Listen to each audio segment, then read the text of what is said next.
You try to establish that concept of accountability, of self-accountability, and accountability as a parent. It's really hard as an adolescent because adolescents automatically are in a stage in their life where their brain is built that they're supposed to push limits and push boundaries and test the waters. So if you wait till then to really promote accountability, it's much more difficult to do that. Hello and welcome to On Air with Elk River Treatment Program for Adolescents, the residential program for Pinnacle Behavioral Health. I'm Selena Mason, the Director of Marketing and Outreach for Elk River Treatment Program. Today our guest is Penny Baker, Director of Clinical Services. Penny is here to talk about how AIR relates to family values. Hi, Penny. Well, hello, Selena, and thank you for having me here today. I guess first I probably should start to explain exactly what we mean when we say AIR is associated with family values. Yeah, AIR is AIR. I mean... Well, I'm definitely hoping that once we finish with this podcast today, that more of our listeners will be willing to focus more on AIR, not just the air that they breathe, but the concepts related to it. Okay. I'm interested to hear about it. One of the things that we have focused on at the Elk River Treatment Program and all of Pinnacle programs is the character development of young adolescents. And we tried to narrow down what we really see are critical components that have been missing from adolescents in their development, especially if they're struggling, and what they need to focus on and learn. So we've narrowed that down to what we call AIR. And AIR stands for accountability, integrity, and responsibility. So all of our programs really focus on the premise that these items need to be taught, reinforced, and taught to families, where we can have an increase in healthy value systems. So how do you approach the topic of family values without offending families? Well, I think first, Selena, let me define when I'm talking about family values and values in general. Okay. A lot of people have the misconception, and I think that's where there's this fear of approaching family values, because a lot of times people are connecting family values with a spiritual belief or a belief system, which very much could be an integral part of family values. Our approach to teaching kids certain characteristic traits that promote family values, of looking at those as a foundation, and regardless of your spiritual belief system or religious affiliations that focus on family values, or if that's not something that is what your family values are based on, these are still components that would fit in any belief system. So in that case, we're not asking families, we're not asking kids to change whatever spiritual or religious belief they have, but to focus more on what character development and those components of character development have to do with developing personal values and values in your family. Can you give me an example? Let's just make up a kid named Billy. How would you introduce AIR to Billy when he comes to the campus and he's troubled with depression or anxiety, maybe bullying? He is the bully or he has been bullied. How do you reinforce AIR with Billy? Well, one of the things that we do in all of our programs and in our parent trainings and work with our families is it's a step-by-step process. And AIR, that phrase that we use, it's in that order for a specific reason. So the very first letter is A, for accountability, and that's where we start. We don't have an expectation when we're trying to build that value system and those foundation and that character development. We can't rush right into the concepts of integrity and responsibility until we first deal with a concept of accountability. And when I'm talking about accountability, and that's accountability for yourself, accountability for other people. So in accountability, we're really looking at owning our behaviors. What's getting in the way of us making healthy choices? That's an accountability for ourselves to evaluate where we are, what's getting in the way of our growth, what's getting in the way of our happiness, what's interfering with our family relationships.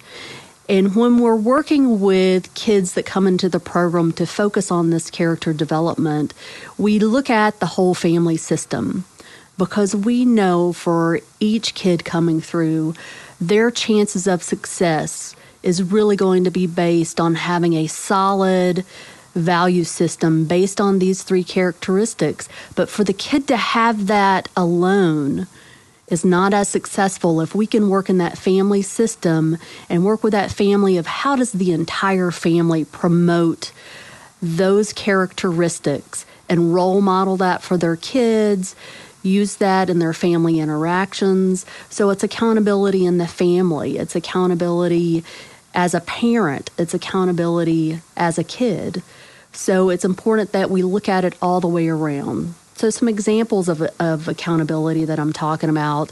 And ideally, I would love, for parents that are listening out there that have young kids that are just getting started as parents, or maybe you're about to become a parent, I really look at the importance of developing a value system for your family, of what will the standard be for your family, what are the expectations. And we're just going over 3 basic characteristics that we feel are very important and that we found are missing commonly in a lot of the kids that we work for of accountability, integrity, and responsibility. But there's many other values that it's important you look at, that you set what your family value system is about.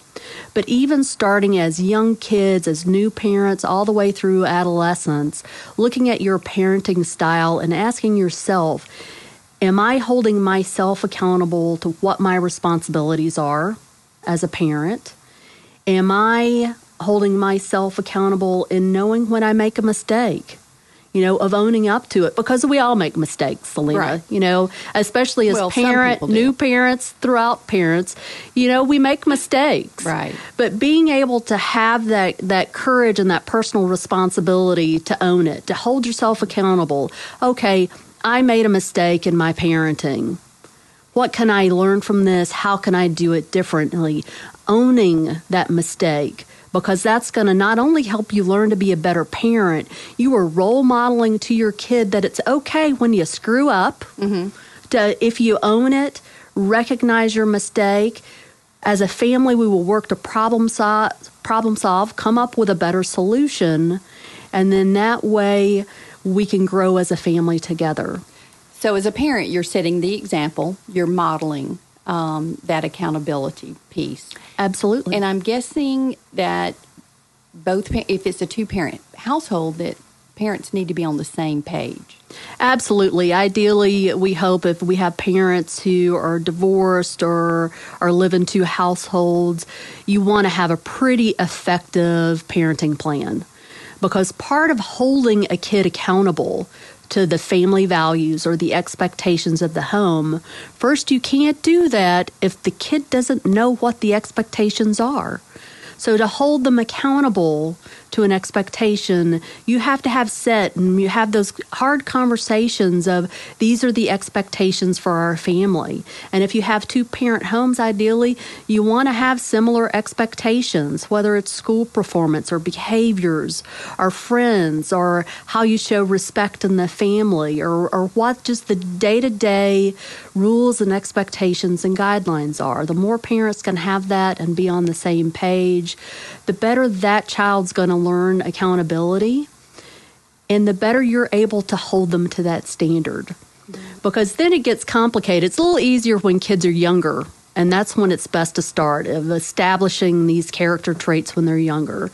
But even with accountability, sometimes maybe that's not established, and then it's really hard when they become adolescents and you try to establish that concept of accountability, of self-accountability and accountability as a parent and holding your child accountable for certain rules and expectations in the home. It's really hard as an adolescent because adolescents automatically are in a stage in their life where their brain is built that they're supposed to push limits and push boundaries and test the waters and push back and kind of that typical adolescent defiance. Absolutely. So if you wait till then to really promote accountability, it's much more difficult to do that. So setting expectations for your child, but the other part of accountability as a parent is holding your child accountable to those expectations. Are you providing, once you have the expectations, are you providing consequences if those expectations aren't met? And are you following through with those consequences? You know, another part of parental accountability that I see often that comes up with a lot of the kids that we see that ends up in treatment or there's this sense of entitlement that has developed with some of our adolescents today. Mm-hmm. And we found that some of that comes with sometimes a parent sets an expectation, their kid does not meet that expectation, and at times we've seen parents who made an excuse for their kid to not meet their potential. Or we've had parents that would say there would be a consequence for a behavior or for not meeting an expectation, and then they didn't follow through with that consequence or let the kid off early. Well, the kid only learns in that I don't have to be accountable. Right. That there's not accountability, which really kind of starts to damage in a lot of ways that character sense that I need to be accountable to myself and my values. I need to be accountable to my family values. I also need to be accountable to the values of my community that I live in. What do you do as a parent when you've made a boundary too strict, too rigid? I think, again, that comes back to the concept of accountability. As a parent, you actually have an opportunity, even in our mistakes as parents, gives us an opportunity to role model to our kids of being able to hold ourselves accountable. And when we do make those mistakes, of sitting down with your child and talking through that, explaining what the situation was. Maybe you had a situation where your child did something, and because of your child's behavior, and a lot of times that happens with parents when a child behaves a certain way, and as a parent that behavior scares you, or you feel hurt by it or feel disrespected by it, and then suddenly you respond kind of based on your emotions. And sometimes when we respond immediately on emotions, we respond in haste. And we may give a consequence to that child that is just completely unreasonable, or that we can't follow through with it. Like, you're never leaving the house again. Perfect. Absolutely. And I can't imagine any parent that legitimately could pull that off. And if they could, they don't need to. Right. I think they could be arrested for that. Definitely not a good consequence to have. But those things happen. And I think, again, perfect opportunity to, once you regroup as a parent and you realize, okay, I completely responded out of emotion and didn't let my rational side of my brain kick in to make the best decision for our family that promotes our family values, is sitting down with your kid and just owning it, holding yourself accountable and saying, because you have so many different things you can role model in that. One, how to appropriately address your feelings when you're feeling emotional.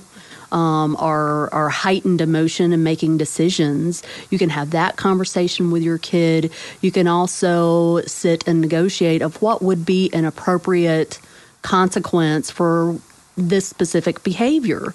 Now, as a parent, you also have an opportunity right then and there to almost assess where your kid is with their own personal accountability. And you can ask them the question, what do you think an appropriate consequence would be to hold yourself accountable for this behavior? Based on their response, you may really find out where they are in understanding the concept of accountability and personal accountability, how their behavior not only affects their own personal growth, but how that behavior might have impacted the entire family. Because as a parent, you'll know, what do I need to focus on in helping teach my kid better accountability? What kind of boundaries do I really need to have to make sure I can follow through with giving a consequence and that is natural and logical and is something that will teach my kid to have a better decision the next time they're faced with that decision? So it's important for the parent to role model that and have those conversations. Well, so often we hear, to solve a problem or a dilemma, open communication, talk to your kids. That sounds like an opportunity to actually have communication. I love my parents, but I cannot imagine them admitting that they were wrong about something. Mm-hmm. I think that would help a child look at their parents in a different way and open up a dialogue. Whereas, if it's just black and white, they're probably not going to be talking. Well, I think what you have the opportunity to do as a parent of when you can own your mistakes and correct them and work through that and problem solve with your kid as a family, you're teaching the kid that it's okay. So the next time your kid makes a mistake, if they know you're open to discussing mistakes as a family, they're going to be more likely to come to you and say, I screwed up. Yeah. And I need to walk through this. Again, you're teaching that accountability. You're teaching that concept by role modeling and by having not just the discussions, because we have found that kids pay much more attention to what we do mm-hmm. versus what we say. Mm-hmm. So well, that's good. that's what they're looking for. Now, a little bit of a warning that I will give to parents when it comes to parental accountability that you really have to soul search on. There are times when I've seen parents that give a consequence to their kid that was needed because they had a behavior that wasn't showing good character or wasn't really promoting the family value system. And that parent gave an appropriate consequence. But a lot of times as a parent, when we give a consequence, it's inconvenient as a parent. Whether they're restricted or they can't have their cell phone or they can't use their car. And suddenly the things you have gotten used to them being able to do independently becomes inconvenient for you. Sometimes as parents, we don't hold ourselves accountable to what we need to do for our kid and the sacrifices that sometimes we have to make and that consequence to help teach our child, and we will give in. Right. And out of our convenience of what's needed as a parent. And we have to be very cautious and hold ourselves accountable to that if we do that, we lose that opportunity of teaching the importance of accountability and teaching the importance to our kids that when you commit to do something, that you follow through with it. It also impacts, no matter how much your kid may dislike it, it impacts the trust you have with your child, because if you say something that you don't follow through with it, then you're teaching them that concept of accountability doesn't really apply as part of our family values. So accountability is key. That's where we encourage all of our families and all of our programs. We encourage all of our staff and our kids and our families. Initially, we focus on accountability and teaching that concept because we have to have that foundation before we can start teaching the concepts of integrity. And that will be something we'll need to save for another podcast. Thanks for listening to On Air with Elk River Treatment Program, the residential program where teens learn the value of accountability, integrity, and responsibility. To learn more about our adolescent program, visit elkrivertreatment.com, or you can email info@elkrivertreatment.com. Thanks again for listening.